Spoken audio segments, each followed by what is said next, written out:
তিনি বলেছেন, কিন্তু দল যখন অফিসিয়ালি ঘোষণা করবে তিনি প্রার্থী হবেন।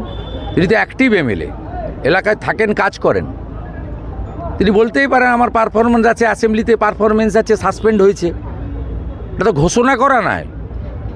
আমি তো আশা করতেই পারি দল আমাকে মনোনয়ন দেবে, তো খারাপ কিছু বলেননি তো। তিনি পাশাপাশি কর্মীদের বার্তাও দিচ্ছেন সংগঠিত হয়ে চাটাই বৈঠক। আমি কোনো ওই পয়েন্টটাই ক্লিয়ার করছি, উনি অ্যাক্টিভ এমএলএ, মানুষের সঙ্গে থাকেন, উনার এলাকায় বিধায়কের অফিস রয়েছে। কিছুদিন আগে সরকারকে উনি বলেছিলেন রাস্তা সারাতে, সারাইনি বলে নিজে কোমরে গামছা বেঁধে মাথায় ঝুড়ি দিয়ে রাস্তা সারিয়েছেন।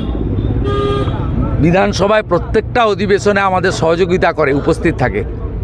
গত বিধানসভা অধিবেশনে সাসপেন্ড হয়েছে, তো তিনি তো আশা করতেই পারেন যে এখানে 90% ধরে নিন আমি দাঁড়াবো। তো দলের কাছে আবেদন, জনগণকে বলছে, ক্ষতি কিছু নেই। দল যখন অফিসিয়ালি ঘোষণা করবে তখন তিনি প্রার্থী। আপনিও আশা করতে পারেন আমি সাংবাদিকতা ছেড়ে আমি কোনো রাজনৈতিক দলে যোগ দেব, আমিও ভোটে দাঁড়াবো, আশা করতেই পারেন। তিনি তার আশাটা বলেছেন। তিনি এক্সিস্টিং এমএলএ, তিনি এমন কোনো কাজ করেননি যাতে তাকে দল বদলে দেয়, সেই ধারণা থেকে তিনি বলেছেন। এটাকে প্রার্থী ঘোষণার সঙ্গে বিতর্ক তৈরি করার কোনো কারণ নেই। Ashok Dinda is very active MLA in Moyna, অন্য জগৎ থেকে এসেছে,